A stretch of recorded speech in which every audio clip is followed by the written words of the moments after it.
Welcome everyone to the Doc Lab Q&A. We have all the filmmakers, their mentors, and peer mentors here to talk about their films, the process making it, introduce themselves, and then we'll have an opportunity to open it up to questions to all of you at home. My name is Rivard. I'm the producer at RealWorks.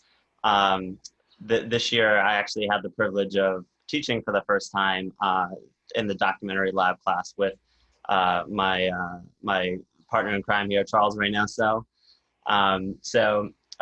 He's gonna give us a little bit more context to kind of how we're gonna run things, and then please feel free down below. There's a Q&A button. Send in your questions because we will be switching and bringing people in to ask these questions to these amazingly talented, awesome filmmakers. So with that, I'm going to hand it off to Charles.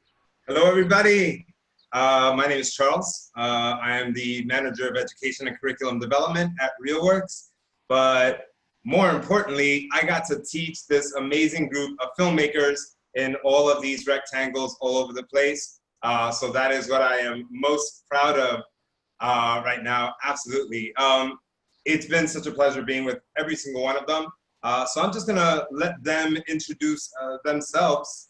Doc Lab, once you give a little of who you are, what your film was, your log line, and then pass the ball over to somebody else. We're gonna do a little bit of that throughout the whole thing. We're just gonna popcorn it around.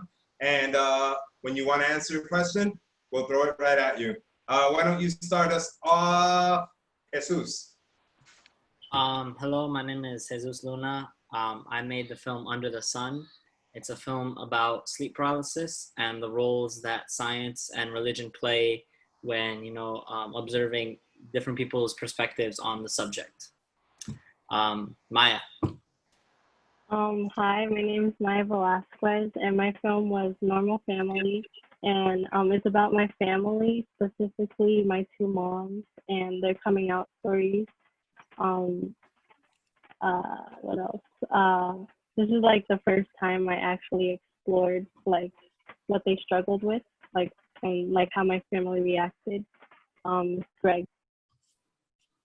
I'm Greg Joblov, and my film was a personal touch, and it was about how local businesses are like extremely important to communities, and why you should be supporting them, that sort of thing. So, yeah. Mika. My name is Micah Hervey, and my film was SHSAT and Segregation. It was the one about how the SHSAT builds segregations in New York City's specialized high schools. Kyrie? Hi, my name is Kyrie. My documentary was called What We Owe to Ourselves. It's about the idea of purpose versus self-worth in a society that seems to push an agenda, and how you make your choices on what you want to do with your life. Serafima.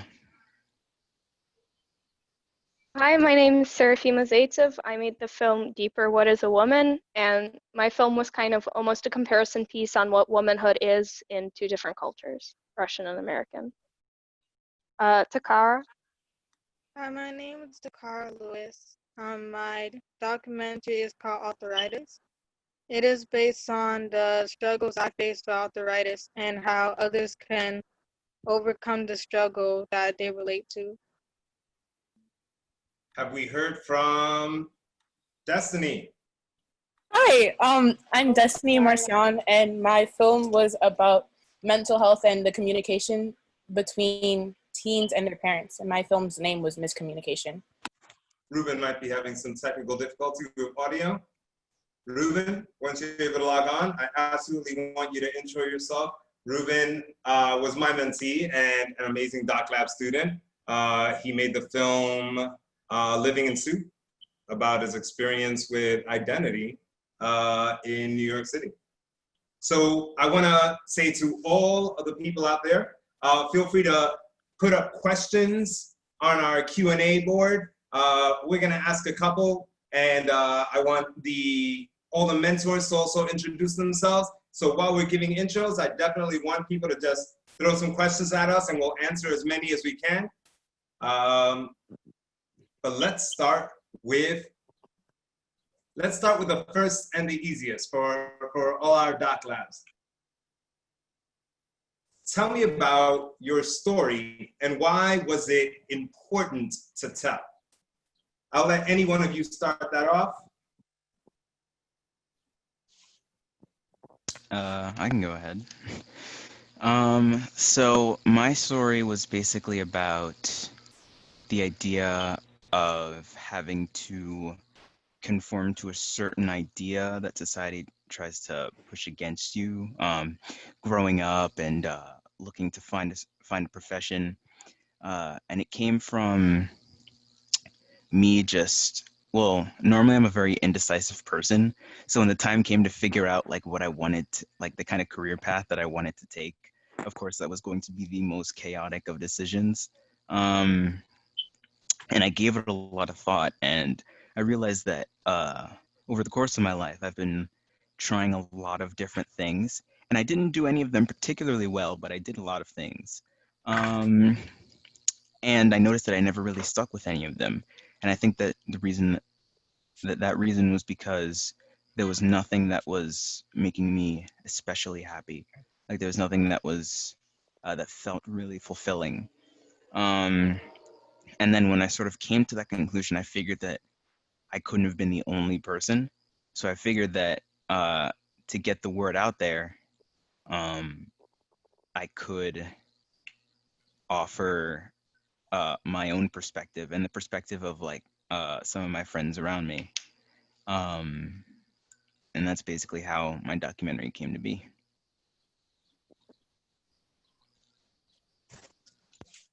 I'll go. Oh, Oh, sorry, was somebody, did I cut somebody off? no. So my film was about like the local businesses here in my neighborhood, and I've kind of like grown up here and kind of experienced all of these businesses for basically my whole life. And you know, we were seeing a lot of like bigger businesses moving in and like new technologies kind of making these older shops kind of obsolete.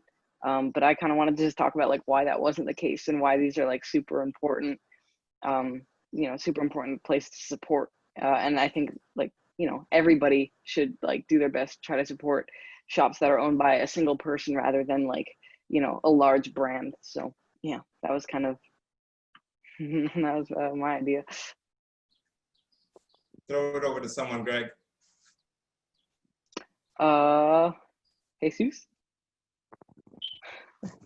I guess with the topic of sleep paralysis, it's kind of, I was surprised on how little like people knew about the subject. Obviously sleep paralysis is a state, you know, where you're just like locked down in the middle of the night, and obviously, you know, you can't move, and that, you know, must be a terrifying feeling. So I set out, you know, I found out that a lot of my family members, you know, had experienced it. So I decided, you know what, let me try to figure out more about it.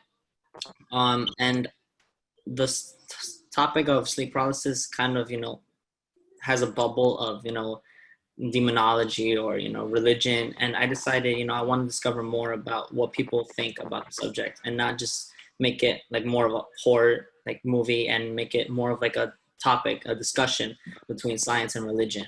And that's kind of how I set out to make the film. And that's why I think like it's kind of important, making sure that you don't just view, you know, this thing from one point and you open it to a broader discussion. And, you know, obviously that came with its challenges, but I feel like that's something that, you know, a lot of people can take into consideration, you know, in our daily lives. I don't want to put anybody on the spot. I can go for this next Put one. someone on the spot. Ooh, Mika, go for it. When I first was doing the movie, I wasn't like I wasn't really focusing on the SHSAT. It was kind of like a side thing, but it was too broad, like the beginning idea.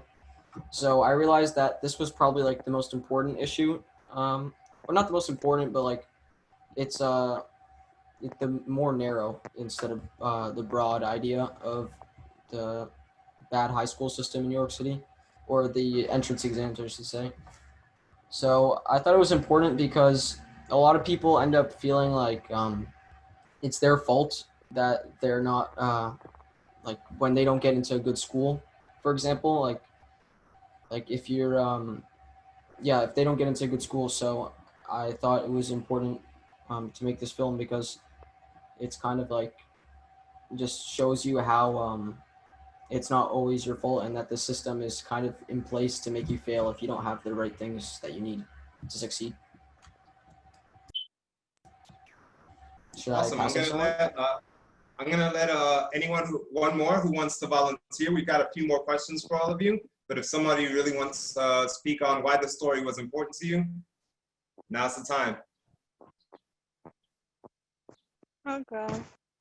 I thought this was important to me because a lot of people also have arthritis, and they might think that it's because they're struggling with it that it might not get better for themselves. They might focus more on the harmful effects on it.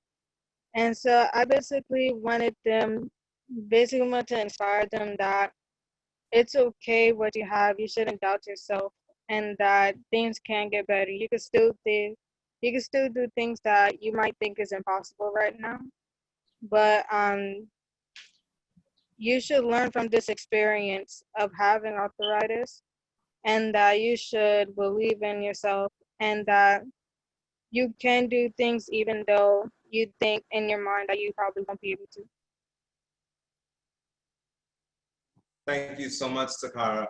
I'm sure every single one of you can share so many amazing things about your story, and we're gonna have a lot more questions for you. But I want to very quickly introduce some of the amazing mentors who are working side by side with these filmmakers. Or rather, let me have them introduce themselves.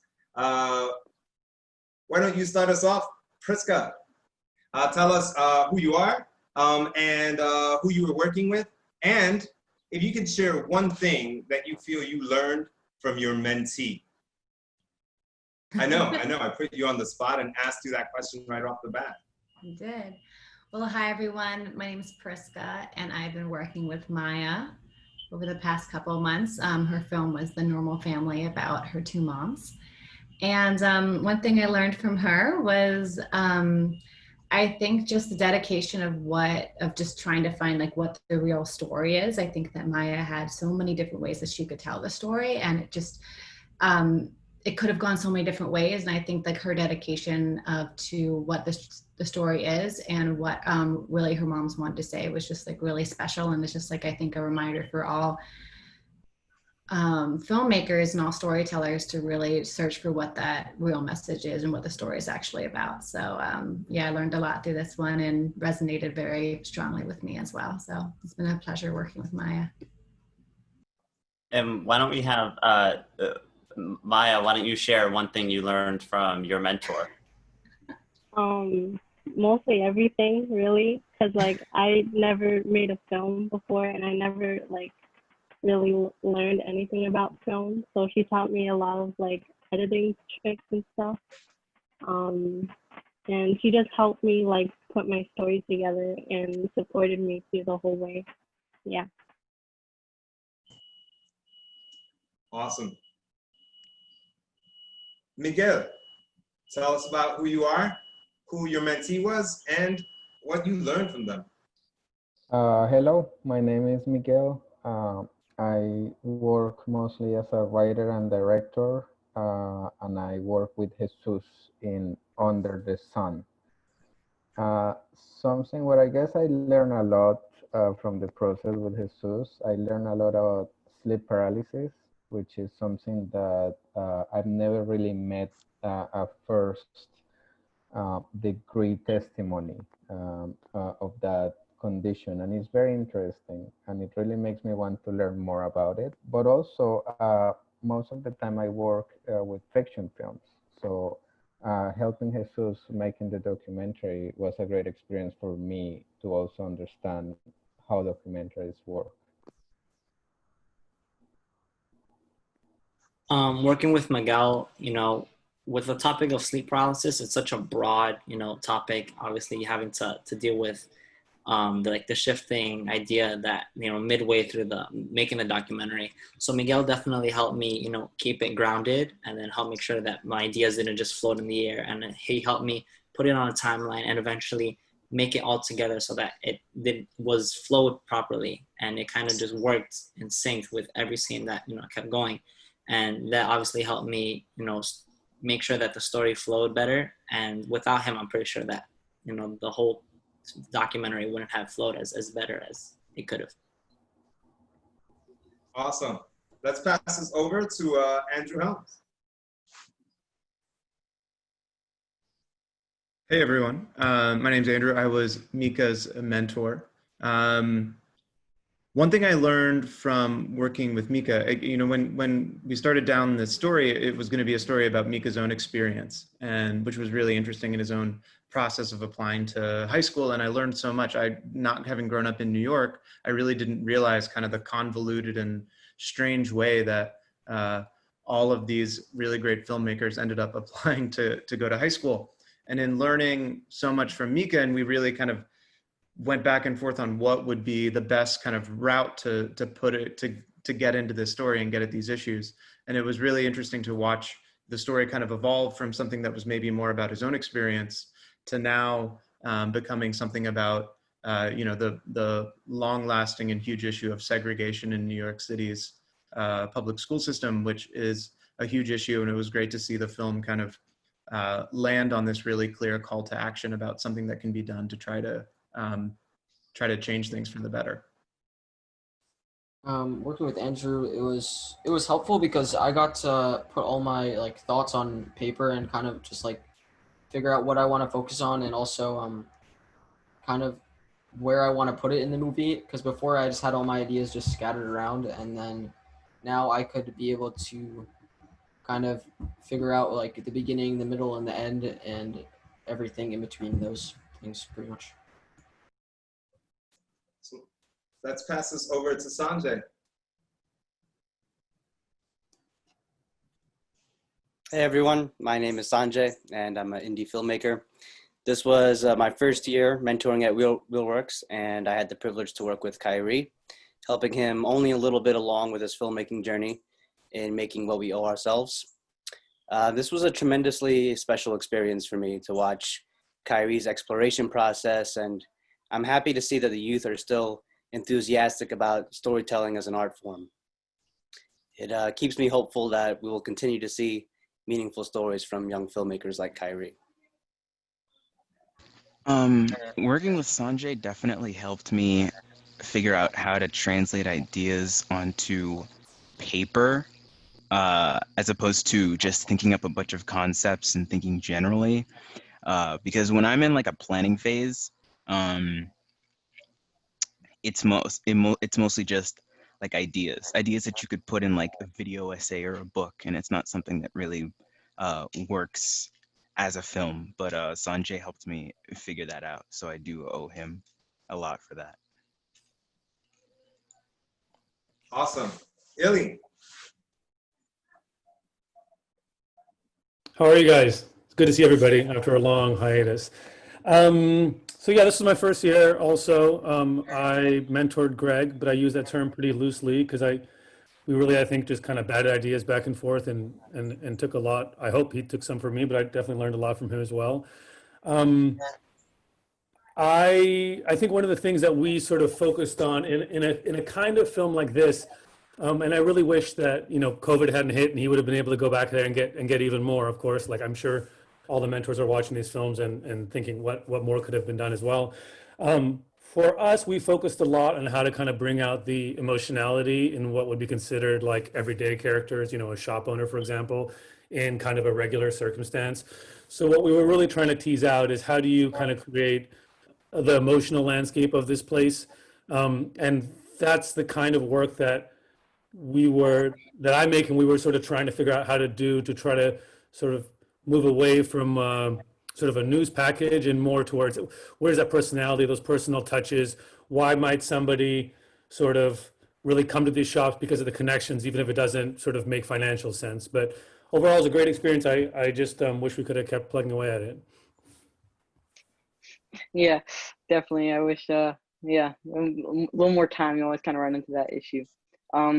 Definitely, like the biggest thing working with Illy was like, you know, a bunch of people have like talked about this before, but you have all these ideas in your head and you don't really know how to like get it into a film, because you know you've never really made a documentary before, you've never really like done this whole process. And so I think Illy with his experience was really able to help streamline it for me without like, you know, running into as many dead ends as I probably would have.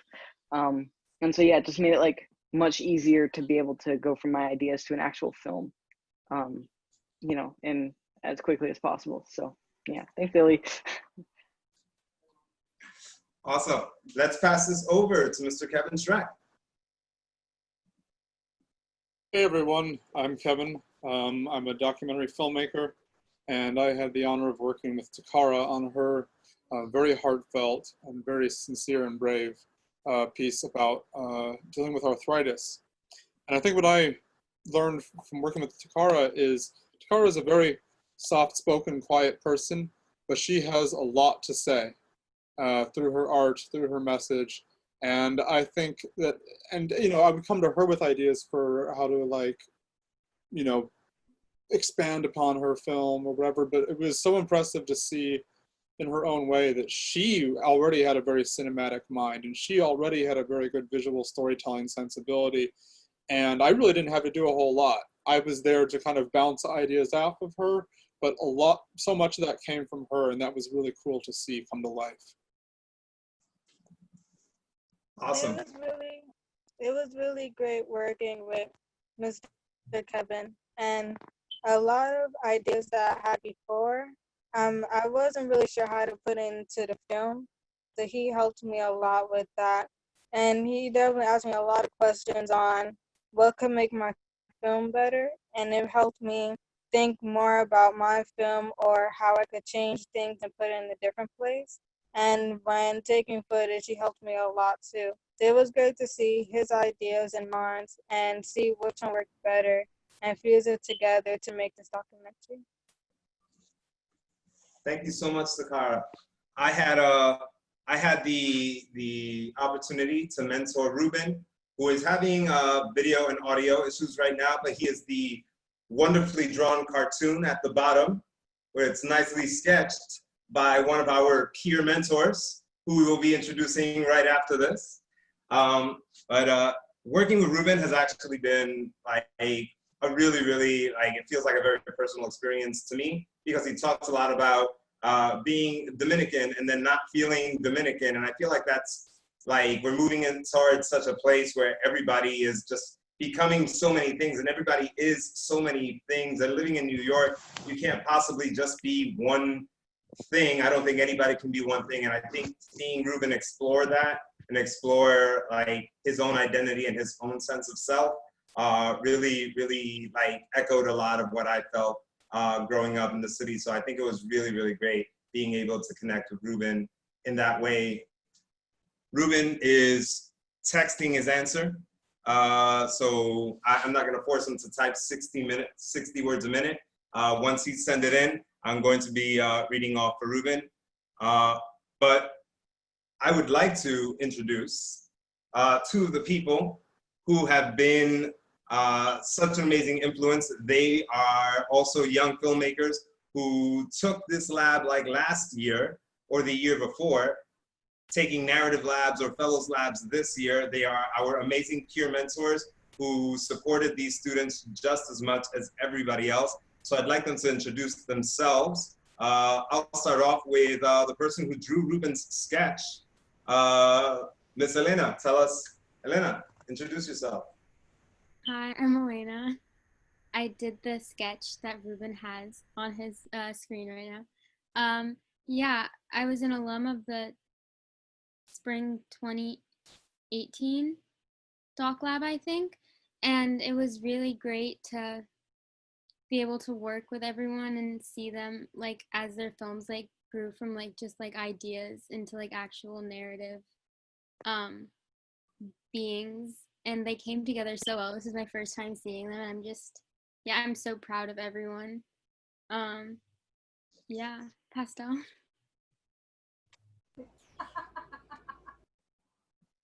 So my name is Pastel, and I am too a peer mentor for this doc lab. I have graduated documentary lab, I think last year in the fall. And like, you know, we help support them and help in any way that we can. This, like Elena said, like, this is my first time watching all these films all together, and honestly, I can say that I'm very proud of you and each and every one of you. You guys have put so much work into it, and I am just in love. Like, I just wish all the best for you, like, in the future. Awesome. Thank you, Pastel. Thank you, Elena. Like, I don't know if I should be saying this, but Ryan and I could have totally fallen asleep, and these two wonderful young women would have run that doc lab like they owned it. So thank you so much for everything that you did. You are amazing. And every last one of these filmmakers is thankful. I won't put you on the spot, but if you're thankful to Pastel and Elena, like, let's see a hand here, because I know that they absolutely helped every last one of us. Oh, Maya turned on a camera just for this. Yes, know you are loved.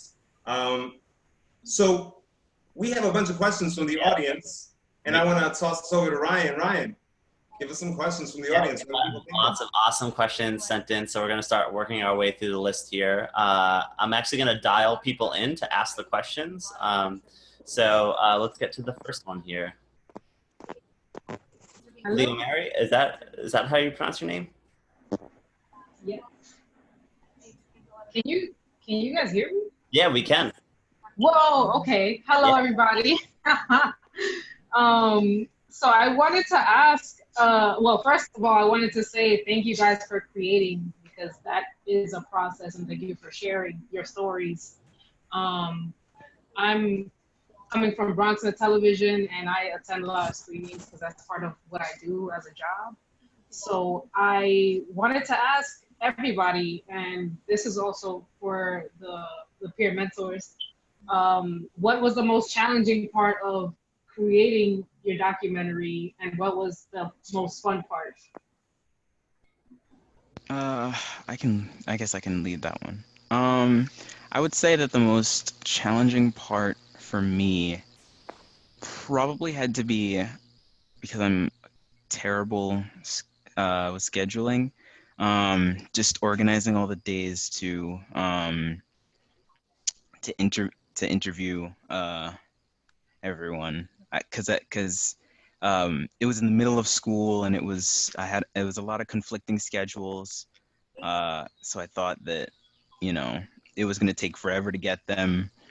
Some of them I did have to redo because there would be background noise that would be too much to edit, but yeah, I'd say that was definitely the hardest.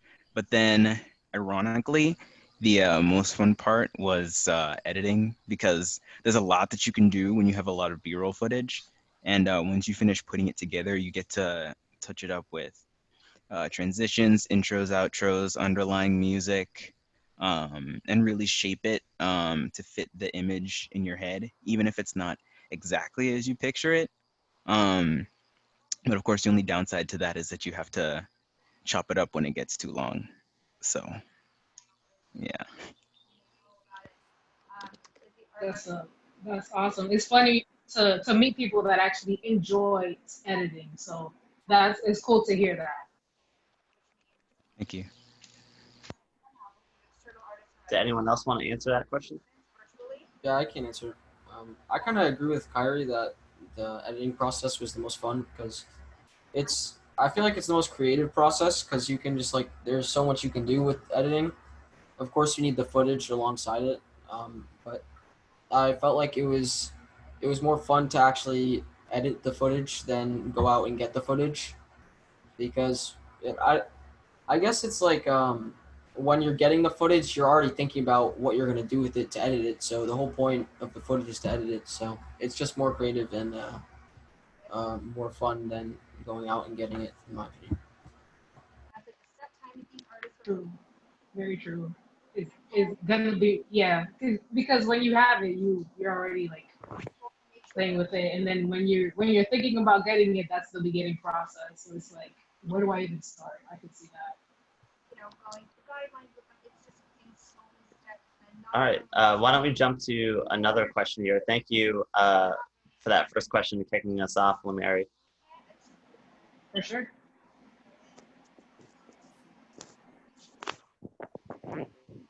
And so we got another question from Robert. We're going to see if we can dial him in. Ask a question here.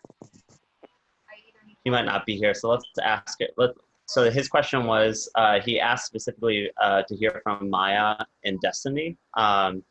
Could you two talk about the interview process for your films? Were there things that came out during the interview process that surprised you? Maya or Destiny, do you want to, which one of you want to take that one first?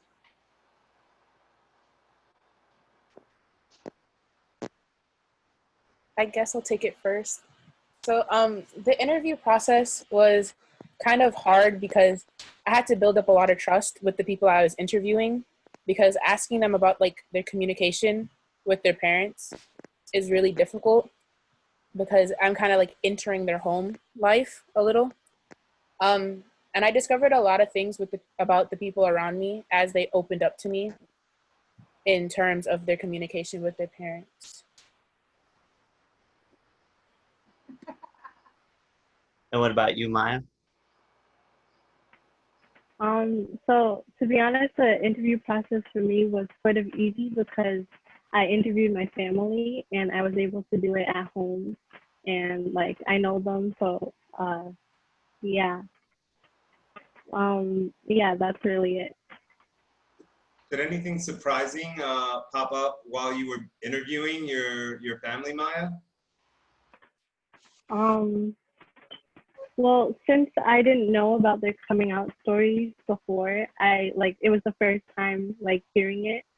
So all of it was really surprising because how my family reacted. Yeah.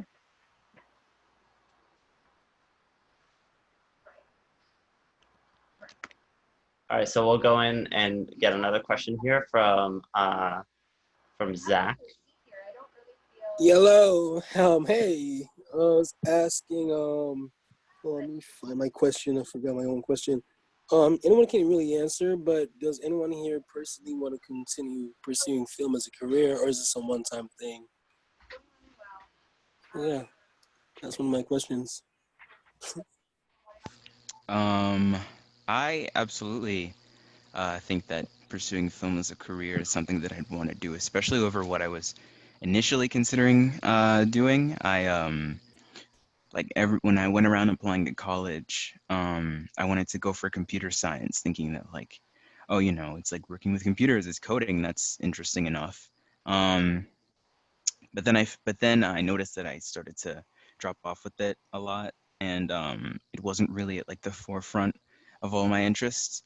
Not only that, but I had to take a science elective in college, and I'm not good at science. So I figured why waste time at something I'm bad at, and instead just focus on something that I might actually enjoy and have the potential to be good at in the long run. So yeah, this has definitely helped shape my what I want to do for the future.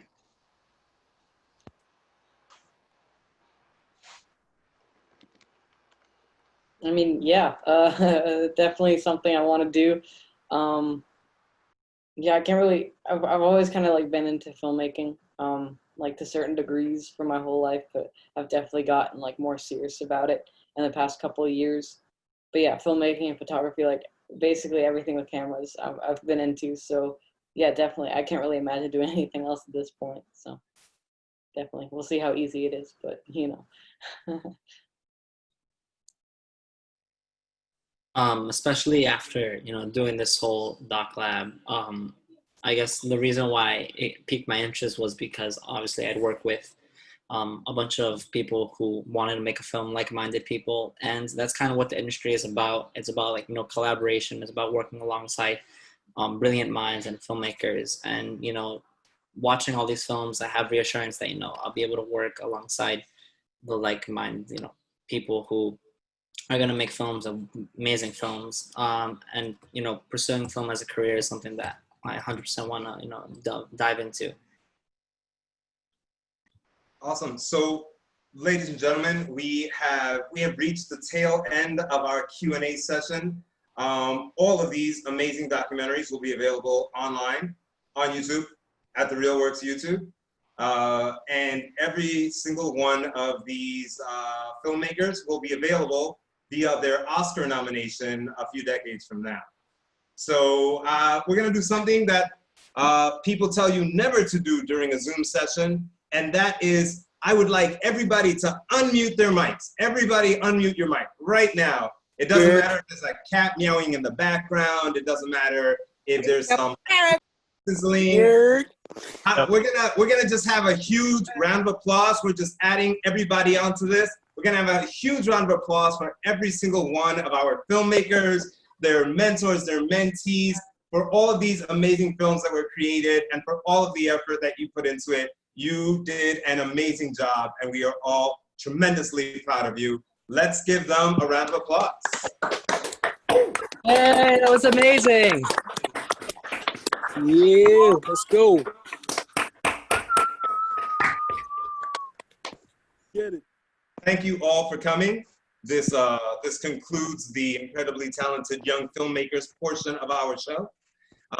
Please check out more from RealWorks. Every year we have an amazing group of teenagers who do an amazing things, and we hope to hear from all of you very, very soon. Filmmakers, it was good working with you, and I hope to work with you again in the future.